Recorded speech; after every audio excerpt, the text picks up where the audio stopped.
하나님이여, 내 마음이 확정되었고 내 마음이 확정되어 사오니 내가 노래하고 내가 찬송하리이다. 아버지 하나님, 한 주간도 복잡단안한 세상 가운데 살던 우리들을 보호하시고 은혜로 인도해 주시고 오늘도 이렇게 건강한 모습으로 거룩한 예배 자리에 나오게 하셔서 영광을 받으시기에 우리에게 은혜를 베푸셨던 우리 아버지 하나님, 예배 시간을 통하여 다시 한번 연애 기억하고 우리의 전심을 다하여 드린 이 예배가 온전히 하나님 앞에 큰 영광 되게 하여 주시옵소서. 예배를 통하여 순간순간 성령의 강력한 은혜가 사모하는 자들의 영혼을 만족케 하시는 성령 충만한 은혜의 역사가 강물처럼 넘치는 거룩한 예배 되게 하여 주옵소서. 모든 영광을 주님께 올려드립니다. 우리 주 예수 그리스도의 이름으로 기원드리옵나이다. 아멘.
왕이신 나의 하나님이여, 내가 주를 높이고 영원히 주의 이름을 송축하리이다.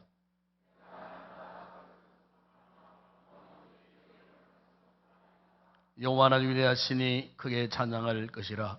그의 위대하심을 청량하지 못하리로다.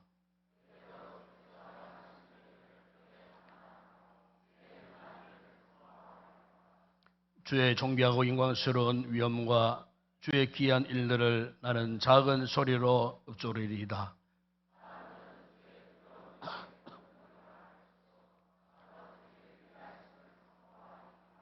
그들이 주의 크신 은혜를 기념하여 말하며 주의 의를 노래하리이다.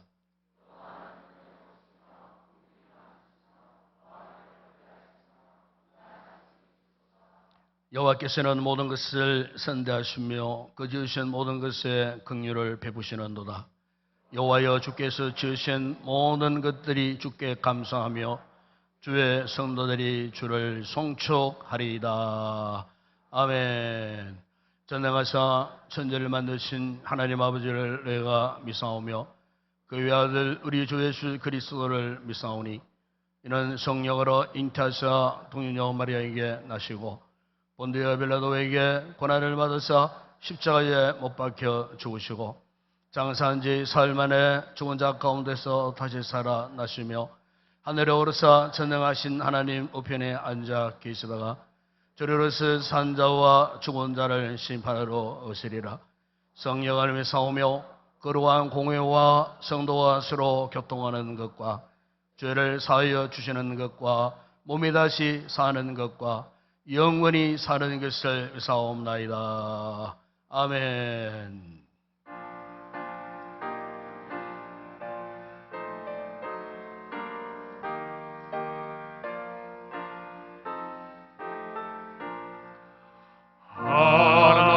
하나님의 크신 사랑 하늘에서 내리사 우리 맘에 항상 계셔 온전하게 하소서. 주는 자비하사 사랑 무한하시니 두려워서 떠는 자를 구원하여 주소서. 걱정 근심 많은 자를 성령 감화하시며 복과 은혜 사랑받아 평안하게 하소서. 점과 끝이 되신 주님 항상 인도하셔서 마귀 유혹 받는 것을 속히 끊게 하소서. 전능하신 아버지여 주의 능력 주시고 우리 맘에 임하셔서 떠나가지 마소서. 주께 영광 항상 돌려 천사처럼 섬기며 주의 사랑 영영토록 찬송하게 하소서. 우리들이 거듭나서 힘이 얻게 하시고 주의 빛이 구원받아 온전하게 하소서.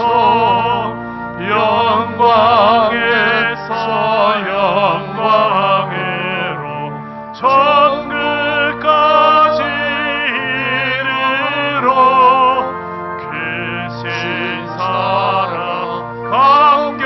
감격하여 경배하게 하소서.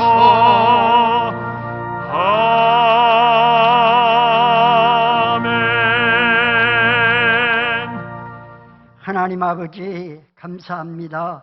오늘 또 은혜의 강가로 예배의 자리로 불러주심을 감사를 드립니다. 먼저 예배로 저들의 몸과 마음을 드립니다. 허전한 마음으로 주님 앞에 왔사오니 말씀과 성령으로 충만케 채워 주옵소서. 드리는 예배가 나를 버려야 주님을 만날 수 있으니 내 생각, 내 고집이 살아있다면 비록 예배의 자리에 왔을지라도 주님을 만날 수 없고 말씀이 들려지지 않으니 성령의 역사가 없습니다. 하나님, 나의 모든 것을 내려놓을 때 말씀이 꿀송이처럼 달아 날마다 샘을 공급하시는 목자 되신 예수님의 보혈의 공로만 의지하게 하여 주옵소서. 예배를 마치고 파트너 전도로 나갑니다. 주님, 저들과 동행하여 주시옵소서. 특별히 원치 않는 질병으로 고통 중에 있는 자들을 주님 찾아가 주시고 친히 안수하셔서 속히 회복되게 하여 주옵소서. 우리 어르신들 정신이 흐려지지 않게 하시고 손발에 힘을 주셔서 마음껏 걸을 수 있도록 도와주옵소서. 귀한 시간 사랑하는 목사님 준비하신 말씀 증거하실 때 저들의 목마른 영혼에 생수의 강이 흘러넘치는 살아있는 생명의 말씀 전하게 하여 주옵소서. 성교지 방문차 키르키스탄 푸른 초장교회 입당 예배로 먼 길을 떠납니다. 가고 오는 길 머무는 곳에도 주님 함께 해 주시고 안전하게 잘 다녀오게 하여 주옵소서. 귀한 찬양대를 세워주심을 감사합니다. 온 마음과 힘을 다하여 충성껏 준비하여 주님께 드립니다. 주님 기쁘게 받아 주옵소서. 오늘 또 예배를 수종드는 모든 분들에게 넉넉하게 은혜를 베풀어 주옵소서. 감사를 드립니다. 예수님의 이름으로 기도하옵나이다. 아멘.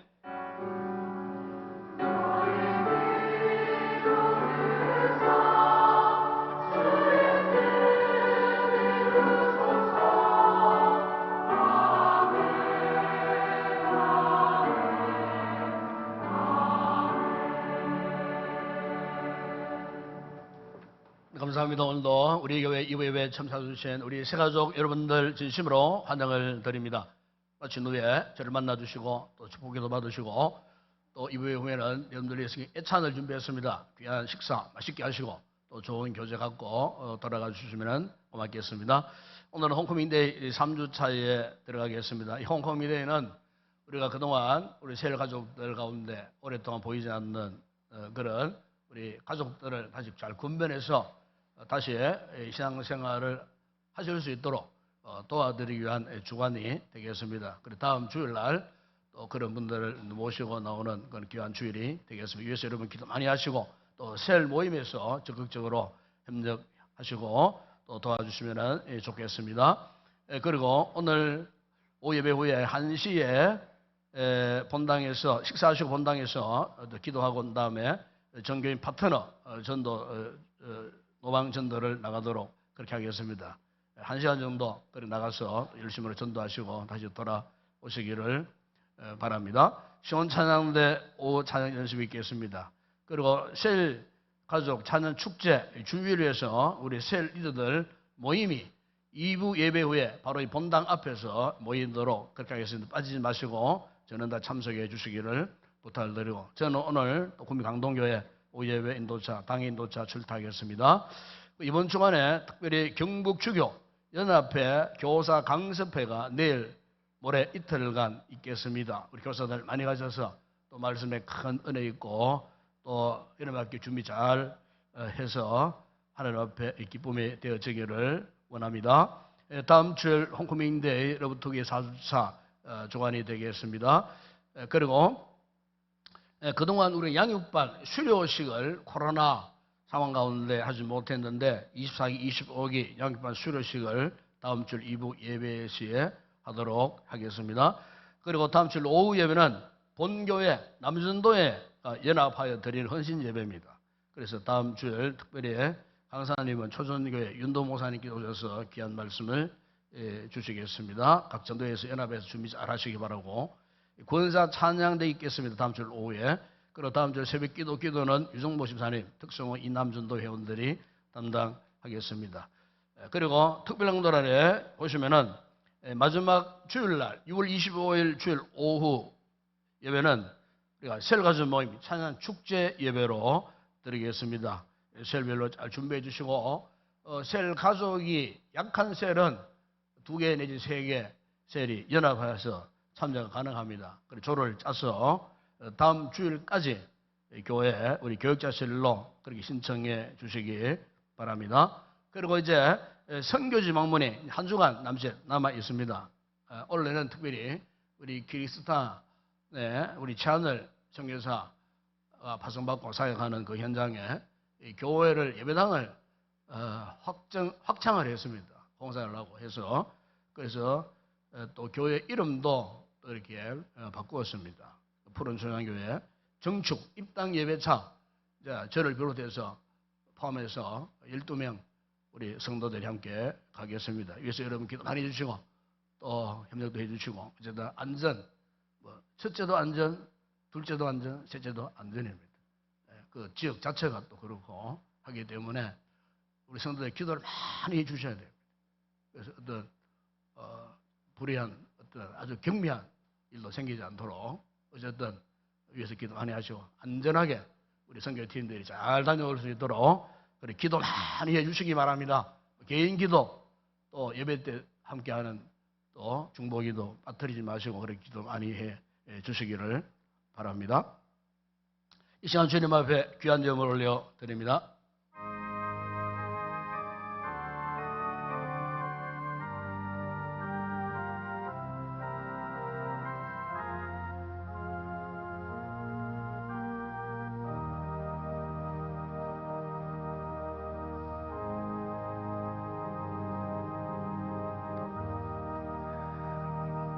우리 아버지 하나님, 오늘도 귀한 성도들 예배를 드리며 또 하나님 앞에 먼저 아름다운 예물들을 봉헌케 하시니 감사합니다. 땀 흘려 수고한 소득의 11조 주님의 끝인 줄 알고 믿음으로 드리는 우리 성도들, 저들의 개인과 가정과 직장 사업 중 범사를 축복하시고 잘되게 하시고 저들의 소득의 잔 날마다 흘러넘치는 복을 누리게 하여 주옵시며 아름다운 감사의 귀한 예물 올려드린 성도들 저들의 생애 가운데 더 많은 감사에 기름지고 풍성한 열매 많이 맺게 하시고 세계 선교 국내 전도 교회 건축 주일 예물 드리는 성도들 또한 축복하시고 이 예물을 통하여 하나님의 나라가 확장되는 곳에 쓰임받는 복되고 귀한 예물 되게 하여 주시옵소서. 오늘도 예배를 듣고 섬기는 모든 헌신자들 특별히 우리 찬양 대원들을 축복하여 주시고 성령 충만해 부는 찬양 하나님 앞에 큰 영광 되게 하시며 회중들에게 은혜가 넘치는 복스러운 찬양 되게 하시고 몸을 들이고 시간을 들여 헌신하고 돕고 섬기는 모든 주의 종들 기쁨으로 잘 감당하여 은혜와 복이 내는 귀한 역사가 있게 하시고 특별히 주일학교를 위하여 수고한 우리 모든 교사들 하나님께서 은혜 보시고 더 큰 믿음 주셔서 주신 가르침의 사명 감당할 때 우리 자녀들 그 말씀 훈련을 통하여 큰 거목들로 자라갈 수 있는 우리의 자녀들 되게 하여 주시옵소서. 오늘의 모든 예물 허물을 주의 손 올려드립니다. 축복하실 때 오병의 놀라운 역사가 일어나게 하시고 열두왕지를 남는 풍성한 은혜와 복을 받아 누리게 하여 주시옵소서. 예수님의 이름으로 기도드리옵나이다. 아멘. 오늘 상고할 하나님 말씀입니다. 오늘은 시편 제 40편 2절, 3절 두 절만 우리 함께 합독을 하도록 하겠습니다. 시편 제 40편 2절, 3절 함께 합독을 하겠습니다. 나를 기가 막힐 웅덩이와 수렁에서 끌어올리시고 내 발을 반석 위에 두사 내 걸음을 견고하게 하셨도다. 새 노래 곧 우리 하나님께 올릴 찬송을 내 입에 두셨으니 많은 사람이 보고 두려워하여 여호와를 의지하리로다. 아멘.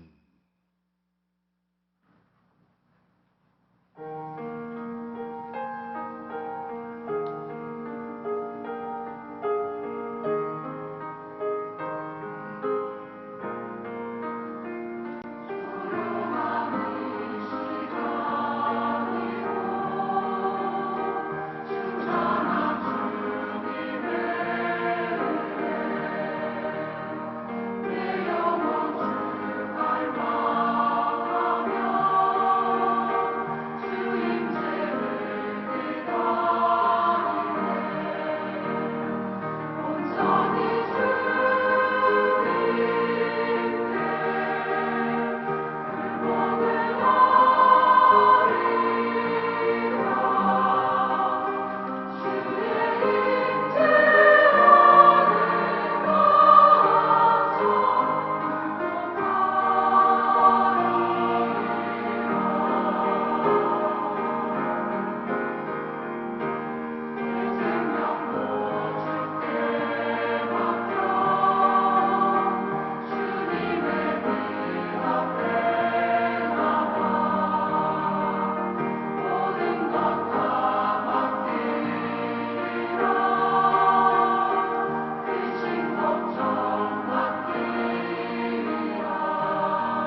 할렐루야. 불가사의라는 말이 있습니다. 본래 이 말은 불교의 고선들이 술법을 하다가 정말 표현하는 그 어법이 너무나 오묘하고 너무나 그 가르침의 그 깊이가 있어서 쉽게 이해할 수 없을 때에 이제 불가사의하다 그런 표현을 했습니다. 그래서 이 말이 이제 주로 이제 일반인들에게도 통용되는, 그래서 보통 상식으로 생각할 수 없는 뭐 신비함, 뭐 이상한 상황 이런 것들을 일컬을 때에 불가사의하다. 이걸 영어로 한마디로 표현하면은 미스터리하다 그런 뜻입니다. 참 신비하다, 너무나 참 기이하다, 뭐 그런 뜻으로 불가사의하다라는 말을 흔히 많이 사용을 하는 것을 볼 수가 있습니다. 실제로 세계 현존하는 문화유산 가운데 7대 이 불가사의가 있습니다.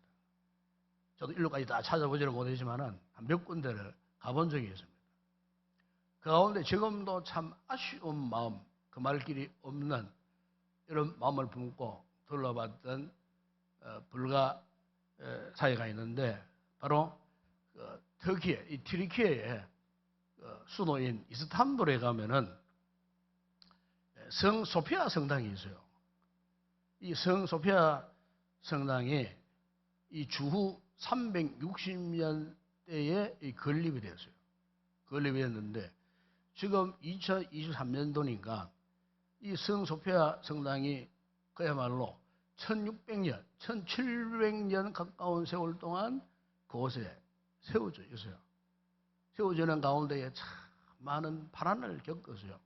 처음에는 동로마 제국 시대 때, 지금은 그 수도가 이스탄불이지만은 이전에는 콘스탄티노플이라고 불렀어요. 이때는 기독교가 그 땅을 지배할 때는 수도 이름을 그렇게 불렀어요. 그런데 이 기독교가 그 지금의 이 터키를 지배하고 있다가 1520년대에 이슬람의 공격을 받았어요. 이슬람 세력이 그 동로마 제국을 멸망시키고 정복하려고 그 땅에 지금까지 이슬람 세력들이 그 땅을 지배하고 있는 거예요. 그러니까 이슬람 세력이 지배한 이후에도 장장 570년 동안 그 성 소피아 성당이 유지를 하고 있는데, 물론 뭐 기독교 예배 처소는 사용하지 않고 처음에는 이슬람 모스크 예배당으로 이렇게 회교 사원으로 진행되어 오다가 지금은 이제 그 앞에 블루 모스크라고 하는 그 엄청난 그 회교 사원이 있더라고요.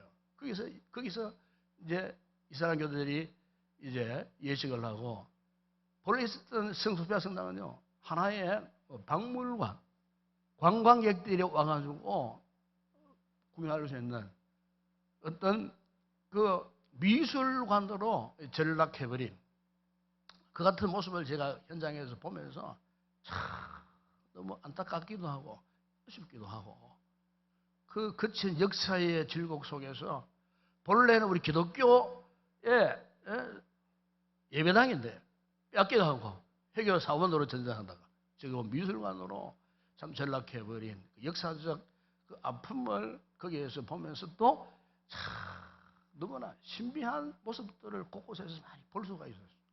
벽에 보면은 이 금으로 장식한 예수 그리스도의 형상 뭐 이런 것들이 있는데 이슬람들이 지배하면서 그걸 다 덮어버려요. 최근에 그걸 다시 또 뜯어가지고 일부는 또 이렇게 나타내는 그런 모습들, 어쨌든 뭐 그런 모습들을 보면서 너무나 참 가슴 아픈 역사, 참 아쉬운 마음을 금할 길이 없으면서도 야 너무나 참 미스터리하다, 신비롭다, 뭐 이런 생각을 했던 적이 있습니다. 최근에 어떤 우리가 새로운 이야기 가운데 보니까 현재 우리나라에도 4대 현대판 불가사의가 있다는 거예요. 뭐냐 그러니까 보니까 첫 번째는 하늘의 별 따기, 두 번째는 장가간 아들 내 편 만들기, 세 번째는 스님 머리에 핀 꽂기, 마지막에 보니까 조금 의미심장한 그런 이야기가 있는데 은퇴한 남편 존경하기. 실제 사실 우리 은퇴한 남편, 뭐 저는 다른 것보다도 참 무서운 이야기였지만은 마지막에 은퇴한 남편 존경하기, 이 부분에 참 마음이 가세요. 요즘 사실 참 남자분들이 참 힘듭니다, 여러분. 꼭 은퇴하신 분 아니더라도 현직에 있는 직장생활 하시는 분들, 요즘 우리 주변에 이 경제적 상황들이 만만치 않습니다. 특히 이제 은퇴한 남편분들은 참 일밖에 몰랐고 70년대, 80년대 참 정말 힘들고 어려운 그 산업, 우리나라 산업혁명 그 시절에 참 뼈가 빠지도록 일을 해서 일밖에 모르는. 그런데 막상 은퇴하고 나니까 설 자리가 별로 없어요. 또 알아주지도 않아요. 심지어 식구들조차도 버림받은 존재처럼 또 존경도 받지 못하는. 사실 오늘 우리 주변에 우리 성도들의 가정에는 뭐 안 그럴지 모르겠지만은 어쨌든 뭐 우리 주변에 이런 남자분들의 애환, 이런 것들이 참 있는 것 같아요.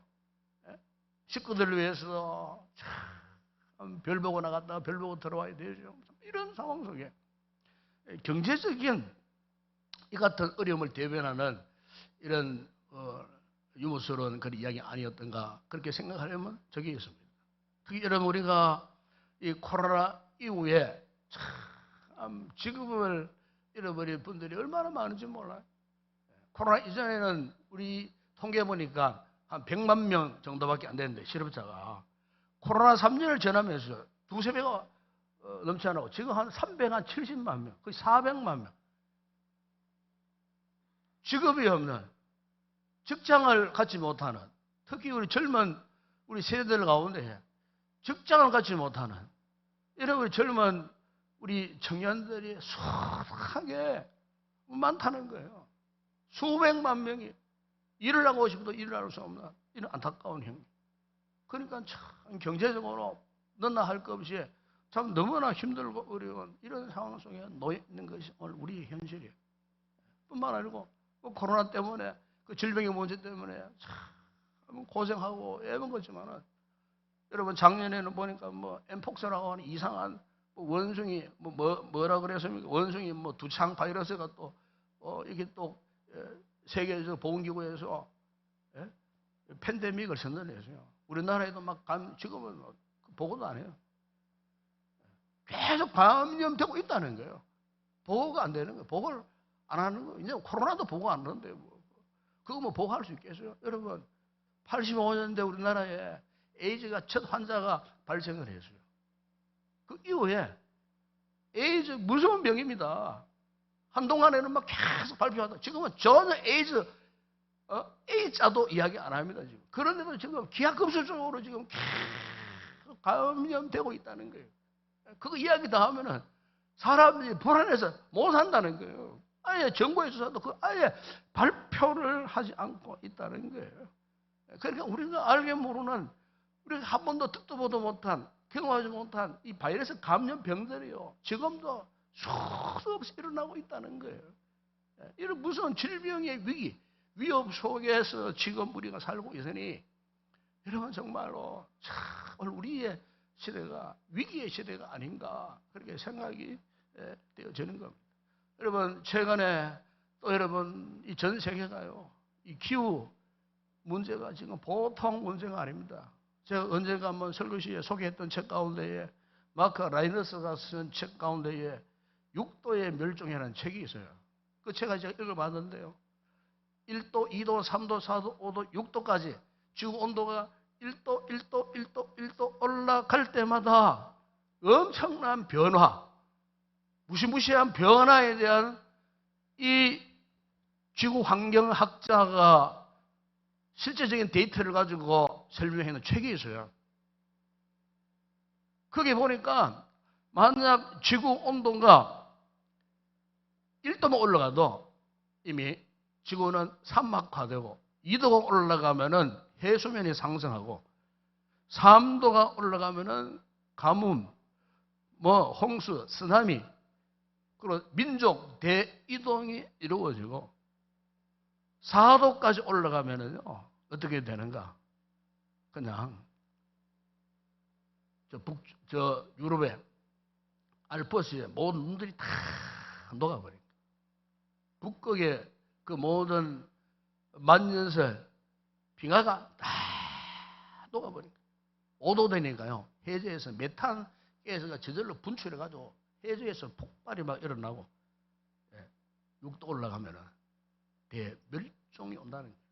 그런데 최근에 어떤 기후학자가요. 이미 2050년까지 지구 온도가 1.5도 올라간다고 했는데 이미 1.5도 올라갔다는 거예요.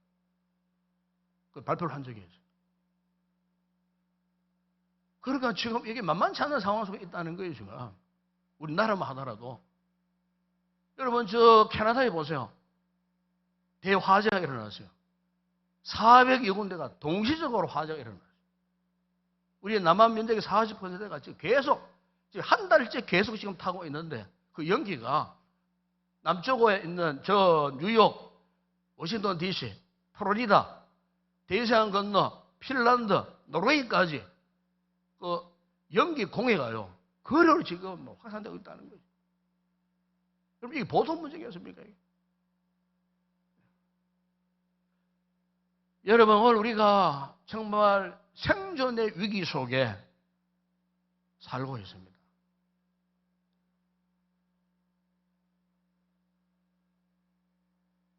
여러분, 그런데 더 중요한 것은요, 이런 외부적인 환경의 급변보다도 지금 사람들의 내면이 말할 수 없도록 거칠어지고요. 윤리, 도덕 이런 것들이 상실되면서요. 완전히 인간다운 면을 실종된 상태에서 살아가는 이 같은 면면들을 우리가 많이 볼 수가 있습니다. 여러분, 이 사회 일각에 일어나고 있는 좋지 못한 그런 참 사고, 사건들을 보시면 잘 알지 않습니까? 그 젊은 아이가 어떻게 그렇게 무시무시한 방법으로 사람을 그렇게 해칠 수가 있으며, 어린 아이들에게 말이지, 그 마약을 음료에다가, 사탕에다가, 과자에다가 만들어가고, 제조해가지고, 그냥 막 나눠 주기도 하고, 며칠 전에 이런 뉴스를 봤어요. 어떤 마약 사범이에요. 그 상수도 치수유제에다가 그걸 집어넣었다. 그게 발각되었어요. 참, 여러분, 기가 막힌, 참, 너무나 참 위기 일발의 그 순간순간. 여러분, 뿐만 아니고 우리 마음이 참 무겁잖아요. 우리 성도들이 보면은 정말로 힘들고 어려운 분들이 참 많아요. 하루하루 삶의 무게가 점점 무거워지는, 앞으로 인생 뚫고 가야 할 삶의 정황이 만만치 않은 이런 상황 속에 있는 이 성도들이 있음을 보면서 참 제가 참 목회자로서 무엇을 위로할까, 격려할까, 이 중간에 그걸 고민을 하다가 마침 20편 40편에 이 다윗의 이 경험적 메시지가 기억에 났어요. 그래서 오늘 읽었던 그 2절에 보면은 그가 이런 이 자신의 삶의 실존에 대해서 이렇게 한마디 고백하고 있지 않습니까?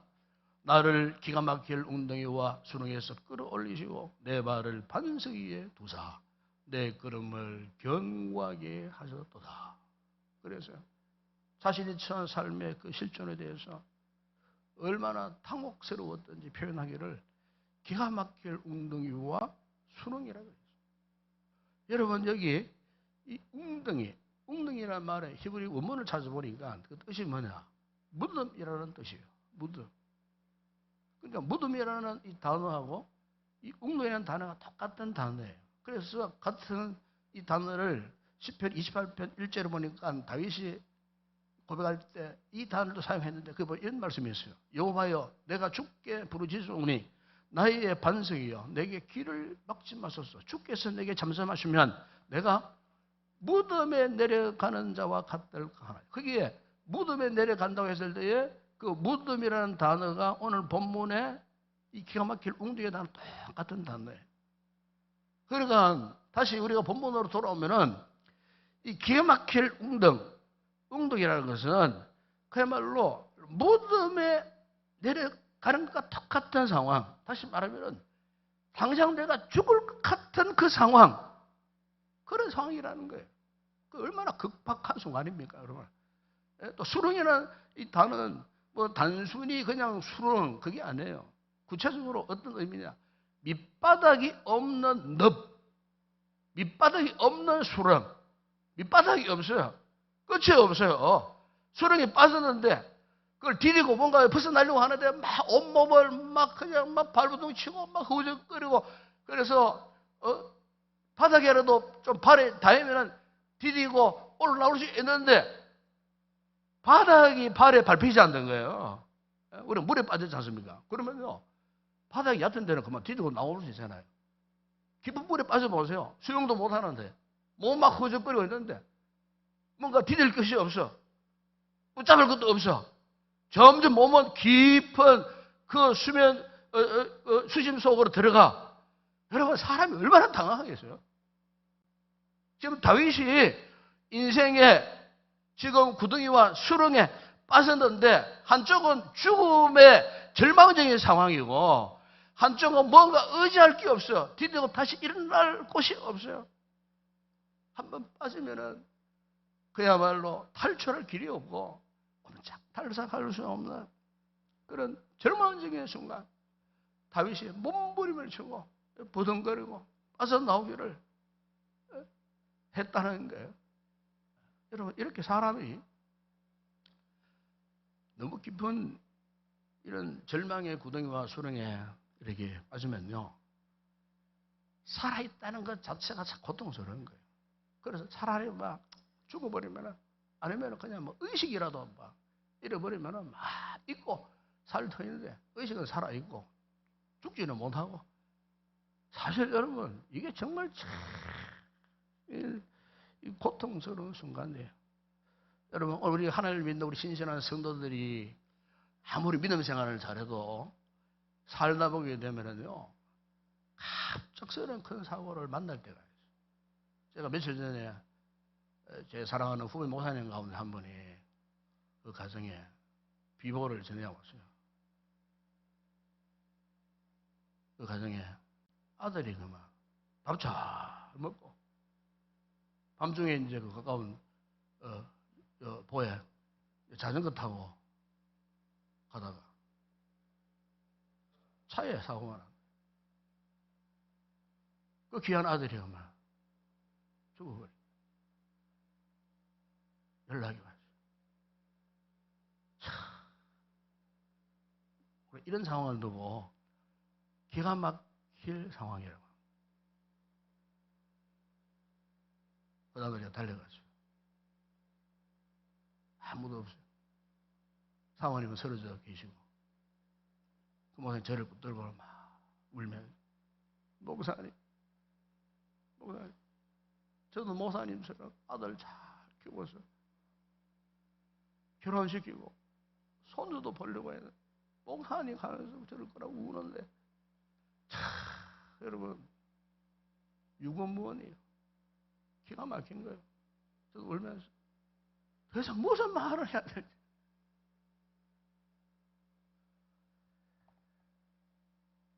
기가 막힌 상황. 예? 우리가 삶을 살다 보게 되면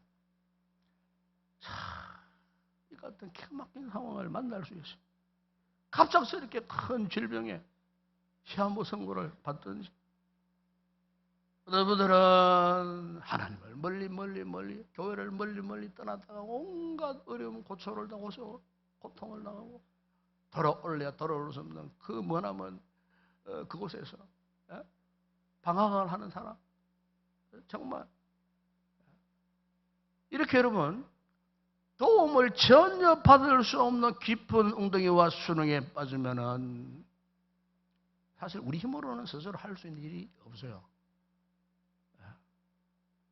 같은 상황 속에서 아무리 후회하고 아무리 몸부림치고 원망할지라도 그 상황에서 돌이킬 수가 없다는 거예요. 예, 이 같은 상황을 만났을 때 대개 둘 중 하나를 선택하게 됩니다.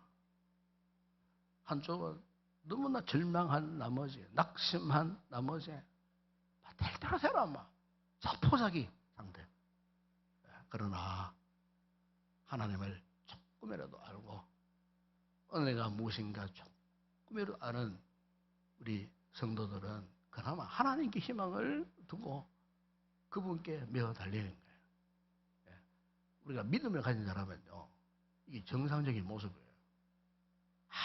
아무리 힘들고 아무리 어려운 절망적인 상황을 만난다 할지라도 이 같은 기가 막힐 웅덩이 깊은 수렁에 빠지는 상황에 던져졌다 할지라도 여러분, 우리가 가진 신앙의 위력이 뭡니까? 믿음의 능력이 무엇입니까? 그런 상황 속에서 전능하신 하나님을 바라보는 거예요. 그 하나님을 붙들기를 애쓰는 거예요. 오늘 본문에 보시면 다윗도 무언가 잘못된 나머지 돌이킬 수 없는 인생의 위기에 지금 빠졌던 것 같아요. 그런 당면한 상황에 대해서 그가 표현하기를 사람의 손으로는 건져낼 수 없는 그 죽음의 웅덩이, 그 수렁에 내가 지금 빠져 있었다라고 고백하지 않습니까? 여러분, 광산에서 광무들이 일을 하다가 경도가 무너져 버립니다. 예? 그러면요, 그야말로 갑자기 막 캄캄한 세상이 되어버려요. 전기도 끊기고 통신선도 끊기고 아무 소리도 들리지 않고. 그런데 외부에서 이 사실을 모르고 있다고 했을 때 어떻게 되겠어요? 살아남을 방도가 없는 거예요. 그러나 여러분, 그런 캄캄한 절망적인 상황에 갇혀들자도 중요한 것은요, 그래도 생존자들, 갇혀있는 그 생존자들의 자세요. 즉, 포기하지 않으면 안 된다는 거예요. 포기해서는 안 된다는 거예요. 절대로 포기해서는 안 된다는 거예요. 여러분, 작년에 10월 달에 우리 저기 경부 봉화에 수원광산이 무너져가지고 두 분이 거기 갇혔잖아요. 무려 221일 동안 거의 열흘 가까운 그 날 동안 갇혔어요. 그분들 이야기 들어보니까 나중에 어두워졌는데 100% 완전한 흑암. 동료가 옆에 있는 동료가 안 보여. 바로 옆에 있는데 동료가 안 보이더래요. 여러분, 흑암에 공포 두리면 그런 겁니다. 눈앞에 뭐가 있는데 하나도 안 보여. 동료가 있는데 동료가 전혀 보이지 않는 거예요. 그러니까 그 두 사람에서 의자에 손을 잡고 확인하는 거예요. 혹시 죽었나 살았나 싶어. 건드려보고. 눈으로는 확인이 안 된다라는 눈으로. 마지막 남은 그 커피 믹스 커피. 그거 반에 반 나라고 마지막 최우선으로 간직하고 그거라도 먹고 살아남아야 되니까. 그런 절망적인 상황을 무려 221시간 동안 거치는 가운데 드디어 구조받았는데 기자들에게요, 그분이 하신 말씀이 있어요. 어떻게 그런 상황 속에서 그 221시간 동안 버텨 이겨내고 그것도 건강한 모습으로 걸어 나올 수 있었느냐고 그렇게 물으니까 그분이 이런 대답을 했어요. 나는요, 우리 동료들이 우리를 포기하지 않고 반드시 구조해 내고야 말 것을 확신했습니다. 알고 보니까 이 동료들이 정말 우애 있고 정이 두텁고 그런 관계 속에 있었던 분들이었어요. 그러니까 그것이 바탕이 되었기 때문에 비록 캄캄한 100%의 흑암 가운데 갇혀서 아무런 도움을 받을 수 없는 그런 상황 가운데 유일하게 우리 동료들은 우리를 버리지 아니하고 우리를 반드시 구출할 것이다 라고 하는 이 신뢰, 하나의 믿음 아니겠겠어요? 그것이 그들을 그렇게 버텨 내었다는 거예요. 하나님, 오늘 우리 역시 인생을 살면서 이 같은 상황 다시 고백했듯이 기가 막힌 웅덩이와 수렁에서 빠졌을 때 오늘 우리에게는 전능하신 하나님이 계시잖아요. 하나님이 우리 곁에 계신다는 사실 믿으십니까? 우리 성도들 가운데 아무리 힘들고 어려워도 여러분 이 사실 잊지 마세요. 우리 하나님은 절대로 우리를, 여러분을 포기하시는 분이 아니에요. 아무리 상처 깊은 질병에 던져져서 우리 하나님은 그곳에서 우리 상처를 사매어 주시고 위로하시고 격려하시는 하나님. 그래서 여러분 오늘 보면 다 1절 하지만 1절에 이 하나님을 고백했던 다윗이 이런 고백을 하지 않습니까? 1절에 보세요. 내가 여호와를 기다리고 기다렸더니 귀를 기울이사 나의 부르짖음을 들으셨도다. 여러분 여기에 이 기다렸다 하는 이 고백 정말 이거 중요한 고백이에요. 그것도 한 번 고백하지 않고 기다리고 기다렸다. 이 말씀 의미는 이런 의미가 있겠죠. 지금 다윗이 처한 상황이 만만치 않는 상황, 기다리고 기다려야 하는 상황. 지금 다윗이 위기에 빠졌는데 자기 인간 생각으로 하면은 하나님이 금방 오셔가지고 금방 구원해 주시고 도와주시고 그렇게 하지 않았다는 거예요. 왠지 모르게 하나님께 자꾸들이 제언을 시키는 거예요. 그러니까 다윗은 어떻게 했습니까? 그럼에도 불구하고 어떻게 해요? 기다리고 기다렸다. 우리 식으로 말하면 눈이 빠지도록 기다렸다 그 뜻입니다. 눈이 빠지도록. 하나님은 기다렸는데도 하나님이 능력의 천사들을 동원해가지고 도와줄 수 있는 그런 분이신데도 그것도 하지 아니하시고 금방 구조대를 급해가고 건져주시지도 않고 그냥 내가 언제까지 내가 기다려야 하나? 언제까지? 수일도 아니고 수개월도 아니고 수년 동안 전혀 어떤 징조도 보이지 않고 어떻게 내가. 그런데 여러분 다윗이 그 모든 순간을 기다리고 기다렸다는 거예요. 인간적으로는 포기하고 싶은 순간이 있었겠죠. 근데 그때마다 죄 말씀을 붙들고 그 약속을 의지해서 하나님을 확신했어요. 반드시 하나님께서 내가 처한 이 깊은 이 웅덩이와 수렁에서 건져 주실 것이다. 어느 날 드디어 다윗에게 이런 확신이 들었던 거예요. 1절에 그걸 고백하잖아요. 내가 여호와를 기다리고 기다렸더니 귀를 기울이겠어. 드디어 나의 부르짖음을 어떻게 해요? 들으셨도다. 우리가 이 시편의 배경인 이 사무엘서를 보시면은 이 다윗이 거의 한 20년의 세월 동안 사울의 그 광기에 시달려 갖고 도망을 단련의 신세였어요. 3,000명의 군사를 이끌고 어쨌든 다윗을 없애버리려고. 그래서 다윗이 얼마나 무서웠으면요. 그 옛날 그 블레셋 골리앗을 죽인 그 나라 아닙니까? 적국입니다. 이 적국으로 도망가 버렸어요. 적국의 그 가드의 아기스 왕 앞으로 도망가는, 그냥 도망가 아니에요. 마치 정신 나간 사람 행세를 한 거예요. 춤을 제절 흘리고 비틀비틀거리면서 완전히 정신 나간 미친 사람 흉내를 내면서 막 이렇게 갔는데 이 아기스 왕이 보니까 저 인간 저거 우리의 대장군 골리앗을 죽인 다윗 아닌가? 그럼 다윗이 미쳐버린 거예요. 그러니까 아이고 그래가지고 그를 받아줘서 우리말로 말하면은 다윗이 그때부터 아기스 왕 옆에 빌붙어 살게 된 거예요. 정치적으로 말하면 망명 상태. 기가 막힌 상황이잖아요. 얼마나 다윗이 두렵고 고통스럽고 위기를 느꼈으면요. 그렇게 해서는 살아남으려고 가짜 거짓 행세까지 하면서 그것도 블레셋 아기스 왕에게 빌붙어 살아 깨난다 그 말이에요. 그런데 중요한 것은요. 다윗이 비록 그렇게 거짓 흉내를 내었지만 그곳에서도 하나님을 바라보았다는 겁니다. 하나님을 의지했다는 겁니다. 8절에 보면은 이렇게 고백합니다. 나의 하나님이여 내가 주의 뜻 행하기를 즐기오니 주의 법이 나의 심중에 있나이다. 주의 법이 뭡니까? 하나님의 약속, 말씀 아닙니까, 여러분? 여러분, 우리 성도들이 아무리 노력해도 말씀 놓쳐버리면은 약속 믿지 않으면 다 놓쳐버리는 겁니다, 여러분. 건강 잃고 사업 실패하고 뭐 직장 잃어버리고 뭐 온갖 위기 상황을 만나 그 상황이 문제가 아니에요. 정말 중요한 상황은 그 상황 때문에 말씀을 놓쳐버리는 거예요. 말씀을 믿지 않는 거예요. 그게 가장 위기적 상황이에요. 다윗은 그걸 놓치지 않았어요.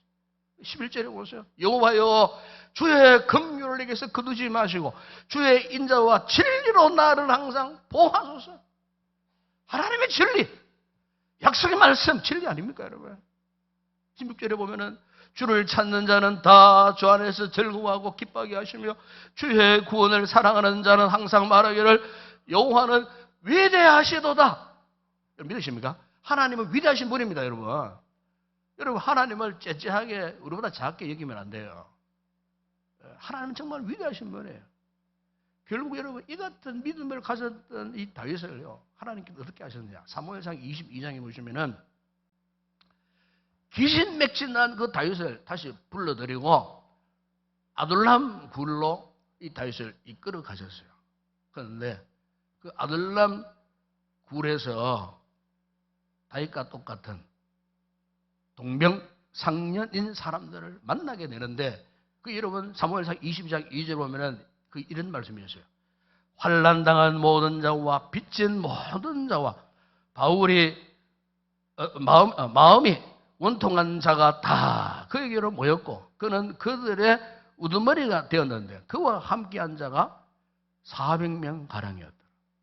혈혈단신으로 불렸어요. 쫓겼다가 다시 돌아와가지고 하나님 인도하시는 대로 아도난 굴로 들어갔는데 거기에 400명의 무리들이 있는데 그 400명 무리들이 뭐 똑똑하고 공부 잘하고 권력 있고 힘께 쓰는 그런 사람들이 아니에요.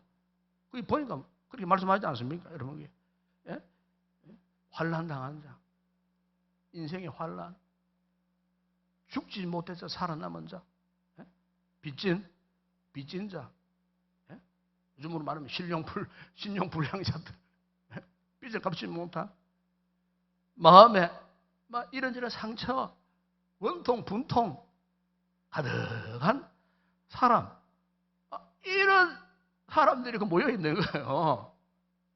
놀라운 것은요, 이 역사를 보게 되면은 하나님께서요, 이 사람들을 통하여서 여러분 다윗을 왕으로 세우고요, 하나님께서 이들을 일등 공신으로 세우시고, 그래서 다윗을요, 이대 통일 왕국의 왕으로 세우게 되었다는 거예요.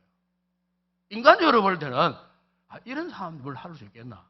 무식하고 못 배우고 없는 사람들, 약한 사람들. 근데 하나님이 그들을 통하고 다윗 주변에 1등 공신으로 세우시고 그들을 통하고 결국 여러분 다윗이 이스라엘의 왕으로 올라가는, 참 여러분 우리 하나님은 그런 하나님. 다윗이 바로 이런 하나님을 그가 경험하고서 3절에 이런 고백하지 않습니까? 새 노래 곧 우리 하나님께 올릴 찬송을 내 입에 두셨으니 많은 사람이 보고 두려워하여 여호와를 의지하리로다. 사랑하는 여러분, 그렇습니다. 우리 성도들이 아무리 힘들고 아무리 어떤 극한적인 상황이 있다 할지라도 사실 그 상황이 중요한 것 아니에요. 정말 중요한 것은 이 같은 기가 막힐 웅덩이 수렁에 놓였을 때 지금 내가 하나님 앞에 어떤 반응을 하고 있는가, 이게 중요한 거예요. 우리 하나님은 다른 거 안 보셔요. 이걸 보시는 거예요. 다윗처럼 그런 절망 가운데서 소망을 가지고 끝까지 인내하고 하나님을 기다리고 기다리는 이 같은 영적인 마음, 믿음 아니겠습니까? 이 믿음 때문에 그는 낙심하지 않고 절망하지 않고 침몰당하는 그 직전에서 하나님이 그 깊은 웅덩이에서 수렁에서 건져 주셨다는 사실이에요. 그러므로 여러분 오늘 혹 믿음 생활하면서 이 같은 영적인 갈등 속에 있는 그런 분들 있다면은 이 시간 말씀을 통해서 여러분 마음에 결정하시고 결단하시기를 바랍니다. 우리도 인생을 살면서 이 같은 기가 막힐 웅덩이 수렁에 빠뜨려졌어도 기업 하나님이 나를 끌어올리실 것이다. 이 사실을 기대하고 소망하는 가운데 다윗처럼 여러분 말씀을 붙드세요. 그분께 부르짖고 기도하세요. 그분이 도와주실 때까지 기다리세요.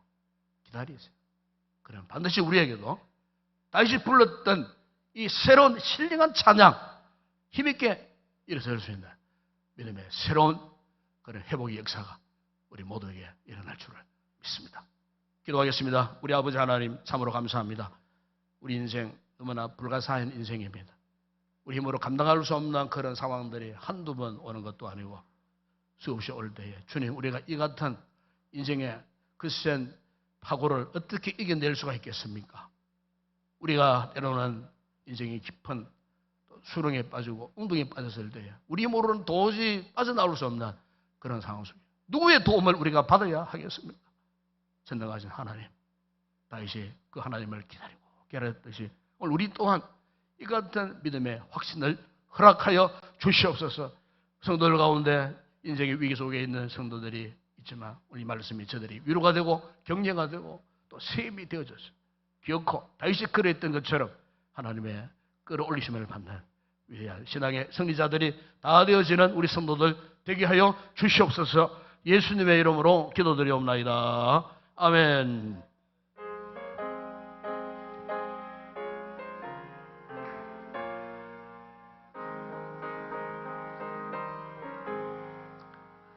고난 내 영혼 편히 쉴 곳과 풍랑 일어도 안전한 복을 폭풍까지도 다스리시니 주의 영원한 팔을 지혜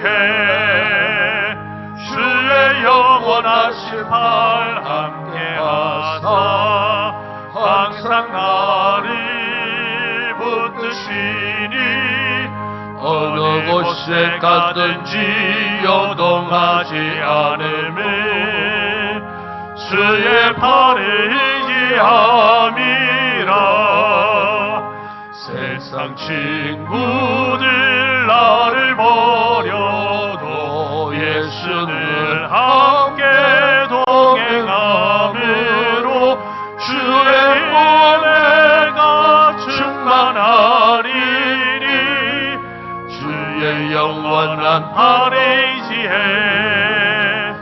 주의 영원하신 팔 함께하사 항상 나를 붙드시니 어느 곳에 가든지 요동하지 않음을 주의 팔에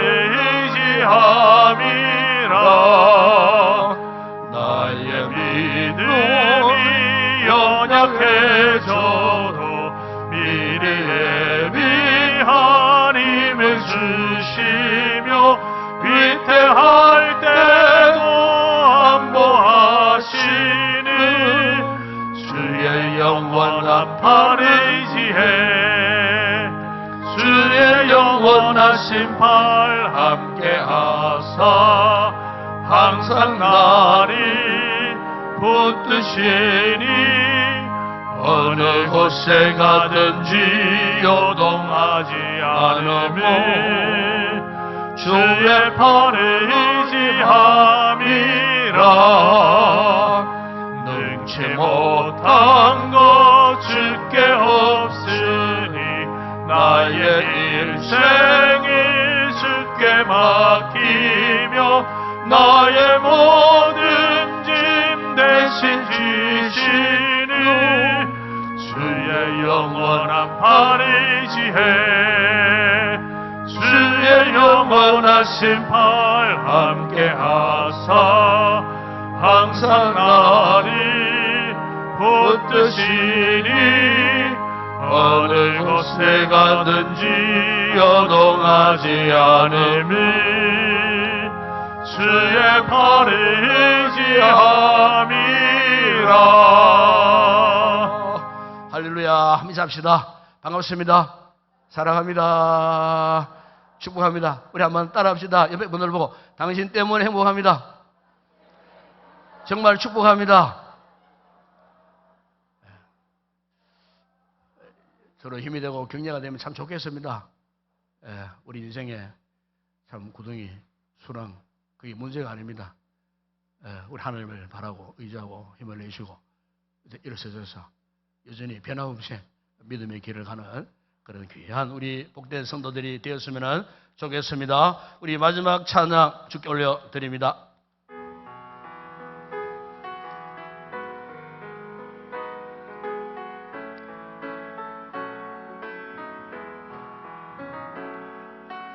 전심을 로저 찬양 주의 이름 높이 올려드리세 위대하신 하나님 온 땅 위에 높이 올려드리세 아멘 주의 영광을 하늘 위에 놓고 주의 찬송은 세계 끝까지 주의 영광을 모든 나라 위에 주의 찬송은 세계 끝까지 지금은 우리 주 예수 그리스도의 은혜와 하나님 우리 아버지의 무한하신 사랑하심과 성령의 위로와 교통과 충만하신 은혜가 비록 우리 인생의 깊은 웅덩이와 수렁에 빠졌다 할지라도 반드시 우리를 이끄시고 건져내실 전능자 하나님을 바라고 바라는 이 믿음의 확신으로 승리의 삶을 살기로 다시 한번 결단하고 돌아가는 우리 모든 성도들 머리 위에 저들의 가족과 가정과 또 직장과 사업장 범사업 위에 온난 예배드리는 우리 모든 성도들 우리 교회 가운데 이 나라 이 민족 우리 선교지 사역하는 주의 종들 가운데 이제와 영원토록 함께 있을지어다. 아멘.